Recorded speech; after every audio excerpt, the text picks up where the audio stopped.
Alô, você, concurseiro de todo o Brasil, é um prazer mais uma vez estar em sua companhia.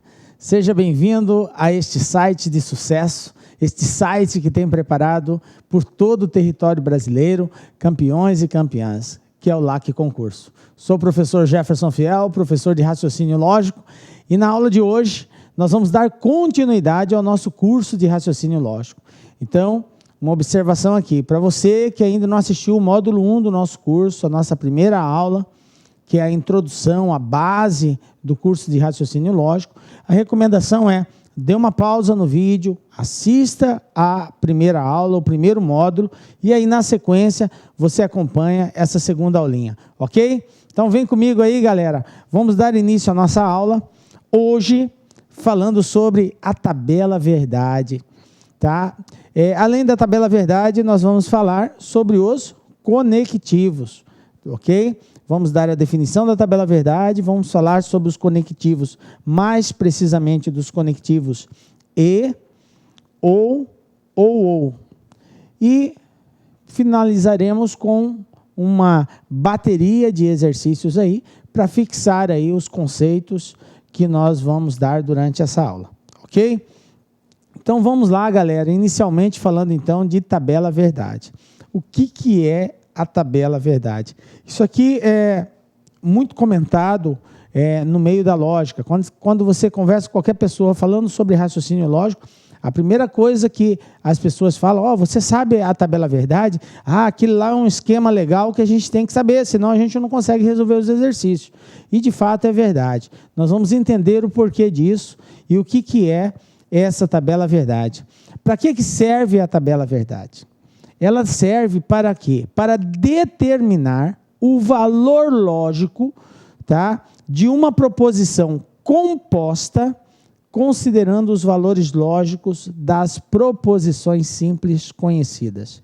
Veja bem, quando eu tenho uma proposição simples, é fácil nós sabermos o valor lógico, desde que a gente tenha os conhecimentos necessários naquela área que a proposição simples está fazendo referência, é fácil dizer se é verdadeiro ou falso. Quando nós falamos valor lógico, é atribuir a uma proposição simples o valor verdadeiro ou falso. Essa proposição é verdadeira, essa é falsa, ok? Então, quando eu tenho uma proposição composta, o que é uma proposição composta? Nós vimos isso no módulo 1. É uma proposição que usa duas proposições simples ligadas por um conectivo, que é o que nós iremos começar a estudar nessa aula, os conectivos. Então, essa proposição composta, dependendo do valor lógico que as proposições simples terão, tá? Ela pode ser verdadeira ou ela pode ser falsa. Então, vai existir uma certa relação entre elas, que dependendo do conectivo utilizado, nós iremos atribuir o valor verdadeiro ou falso, ok? Então, é isso que a tabela verdade nos diz. Vamos ver um exemplo só para a gente entender essa questão de atribuir valor lógico. Veja bem, nós temos aqui a seguinte situação. A Lua é um satélite da Terra, então Recife é a capital do Rio Grande do Norte. Nós temos aqui uma proposição composta, né? Ligada pelo conectivo C, então, porque se a Lua é um satélite da Terra, então Recife é a capital do Rio Grande do Norte. É uma proposição composta ligada pelo conectivo C, então. Vamos separar essa proposição composta em duas proposições simples. A primeira eu vou chamar de P, nós vimos também na aula 1, que nós podemos representar a proposição por letras, né? Geralmente as letras P, Q, R, S, T. Então está aqui, a letra P. E a primeira parte da minha proposição é a Lua é um satélite da Terra. Então eu chamei de proposição P, é uma proposição simples, dessa forma como ela está sendo apresentada. E a segunda proposição, que eu chamei de Q, é a segunda parte da proposição composta aqui. Recife é a capital do Rio Grande do Norte. Então, eu fiz esse desmembramento para que nós possamos analisar o valor lógico de cada uma das proposições simples presentes na composta e, a partir daí, tirar as conclusões. Então, veja bem. Vamos representar aqui num quadro, tá? P faz referência à primeira parte, que a Lua é um satélite da Terra. Q, Recife é a capital do Rio Grande do Norte. E aqui a conclusão que nós iremos tirar, que é a relação com relação à proposição composta. Bom, vamos julgar o valor lógico da primeira proposição. A Lua é um satélite da Terra. Bom, isso aqui é um conhecimento que nós temos que ter de geografia para poder fazer essa afirmação. A gente sabe que a Lua é um satélite da Terra, um satélite natural da Terra, é considerado um satélite natural da Terra. Aliás, satélites são corpos celestes presentes no espaço aí que giram em torno de algum outro corpo. Então, isso aí são satélites relacionados. Como a Lua está associada à Terra, né? Então a Lua é considerada aí um satélite natural da Terra, assim a geografia define. Então sabemos que isso é verdadeiro. Vamos entrar mais nesse mérito, que não é o nosso caso. Bom, então a proposição P, ela é uma proposição verdadeira. A proposição Q, Recife é a capital do Rio Grande do Norte. Recife é a capital do Rio Grande do Norte? Não. Também mais um caso aqui que a geografia explica muito bem. A gente sabe que a capital do Rio Grande do Norte não é Recife, Recife é a capital de Pernambuco. Então, essa proposição aqui, ela é falsa, a proposição Q. Então, nós já diagnosticamos que a primeira proposição é verdadeira e a segunda proposição é falsa. Aí que entra a tabela verdade, prezado concurseiro. Diante dessas qualificações, dessas valorações que nós atribuímos, a tabela verdade nos remete a uma conclusão, dependendo do conectivo que liga uma proposição à outra. No nosso caso aqui é o conectivo sem então. Nós iremos falar isso numa outra oportunidade. Mas este conectivo, lá na tabela verdade, referente a ele, diz que se a primeira proposição for verdadeira e a segunda for falsa, toda a proposição composta é falsa. Então, a conclusão que nós temos é, se a Lua é um satélite da Terra, então Recife é a capital do Rio Grande do Norte, é uma proposição composta cujo valor lógico é falso, tá? E mais na frente a gente vai entender isso. Por enquanto, nós queremos só mostrar a importância da tabela verdade na tomada de decisões no tocante à valoração de uma proposição composta, ok? Vamos para mais um exemplo para a gente compreender legal isso. Então, nós temos aqui duas proposições, uma que eu chamei de P, Vasco da Gama descobriu o Brasil. E uma outra que Dante escreveu os Lusíadas, ok? Objetivo, determinar o valor lógico da proposição P ou Q, ok? P ou Q. Então, veja bem, eu vou ter que analisar o valor lógico das proposições simples e, no segundo momento, eu vou ter que juntá-los, porque aqui é a representação simbólica de uma proposição composta que une a proposição P à proposição Q, e nós vamos depois fundamentar melhor essa simbolização, tá? E vamos julgar o valor lógico dessa proposição composta. Então, a proposição composta aqui seria assim: Vasco da Gama descobriu o Brasil ou Dante escreveu os Lusíadas. Professor, como que o senhor sabe que é isso? Por causa dessa simbologia. A princípio, nós estamos demonstrando a importância da tabela verdade. Então, não se acanhe e nem entre em pânico se você não entende, por enquanto, essa simbologia. Mas tudo bem, vamos lá. Vamos julgar a proposição P, a proposição Q e iremos tomar a nossa conclusão. Vasco da Gama descobriu o Brasil? Não. De acordo com os conhecimentos da história, não foi Vasco da Gama que descobriu o Brasil. Quem descobriu o Brasil foi Pedro Álvares Cabral. Pelo menos assim a história nos diz. Inclusive há controvérsias aí que a história discute, mas tudo bem, não é o nosso mérito. Não é Vasco da Gama. Nós sabemos que não é ele. Quem foi, deixa para lá. Bom, P é falso. Nós temos essa certeza. Segundo, Dante escreveu os Lusíadas. Para quem aí é amante da leitura, né, e gosta muito da língua portuguesa, sabe que os Lusíadas é uma obra de Camões e não de Dante. Então, essa proposição composta, ela é falsa, ok? Professor, mas eu tenho que saber tudo isso, professor? Sim, em alguns casos nós temos que ter conhecimentos de outras áreas para nós determinarmos o valor lógico de uma proposição simples. Em alguns casos isso será solicitado. Em outros, o próprio exercício vai nos dar o norte para que a gente chegue a essa conclusão, ok?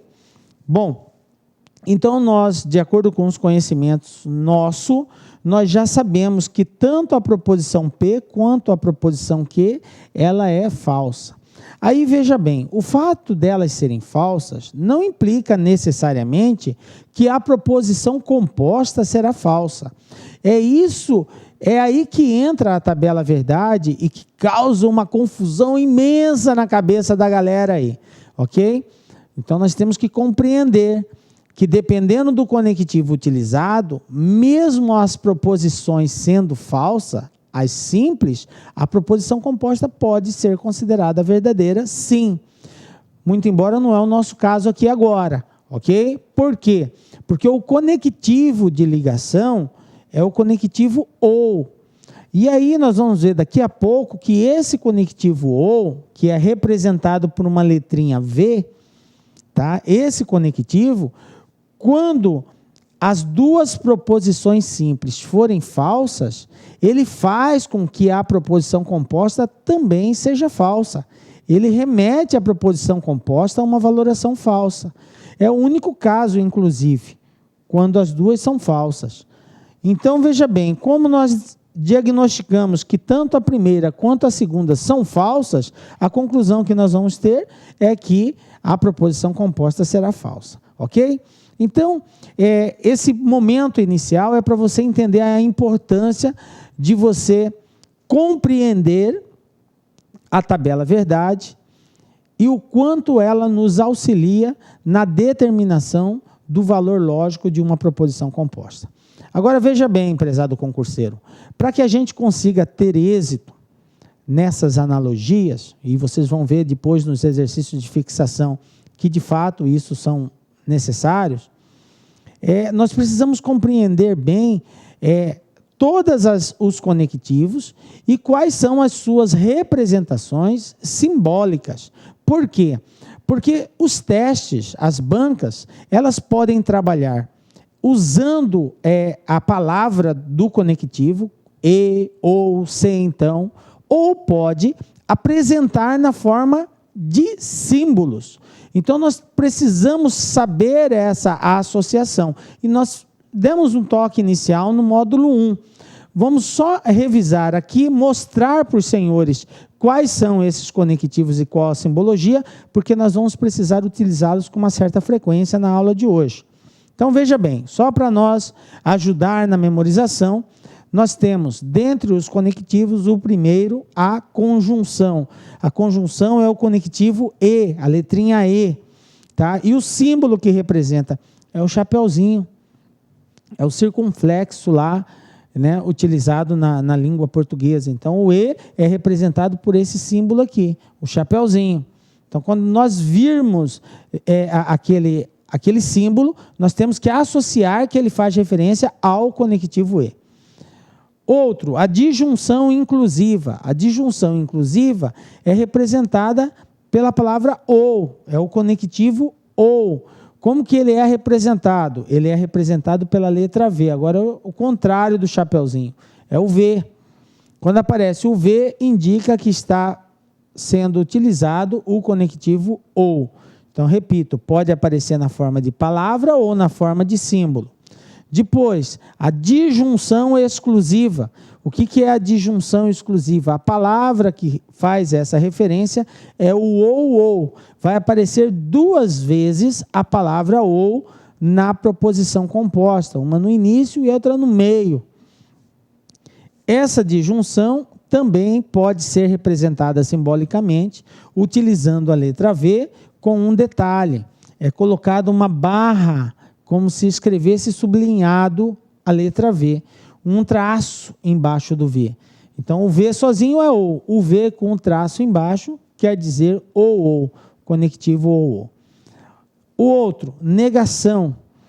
A negação, ou vai aparecer a palavra não, negando, tá? Que é bem claro essa palavra, ou pode aparecer na forma de símbolo também. E o símbolo que geralmente é utilizado é o til. Mas existe um outro símbolo também que pode aparecer às vezes, que é o cantoneira, que é esse símbolo aqui, ó. Uma barrinha horizontal e essa inclinação. Então, quero deixar claro para os senhores que essa simbologia também pode representar a negação. Pode ser o til, que é muito conhecido, que nós colocamos, ou pode ser esse outro símbolo, que na matemática financeira é chamado de cantoneira. Eu, particularmente, chamo de cantoneira. Se tem outro nome, eu desconheço. Tá? Uma outra operação seria a condicional. A condicional é o conectivo se então. Essa palavrinha que irá aparecer. Se então. Qual é o símbolo que nós utilizamos para representá-lo? É uma seta expressa da esquerda para a direita. Esse símbolo indica conectivo se então. E por último, a bicondicional. A bicondicional é o conectivo se e somente se e somente se. E é representado também por uma seta, só que agora... Olá, meus amigos, minhas amigas! Gostou da aula do professor? Quer continuar assistindo? Aliás, você quer fazer um curso completaço, mas completaço e super competitivo para a Polícia Militar do Estado do Ceará 2016? Então, convido vocês a acessar nosso site laconcurso.com.br, nosso curso completaço, inclusive com as legislações específicas, por apenas 10 mensalidades de R$20. Ó, detalhe, galera, gostou da aula? Quer pegar um material de apoio gratuitamente? Então vai lá no nosso site, acesse lá concurso, documentos, clique lá e você vai ter esse material de apoio gratuito para vocês. Ok, meus amigos? Então espero você no concurso da PM Ceará 2016. Um forte abraço, tchau, tchau.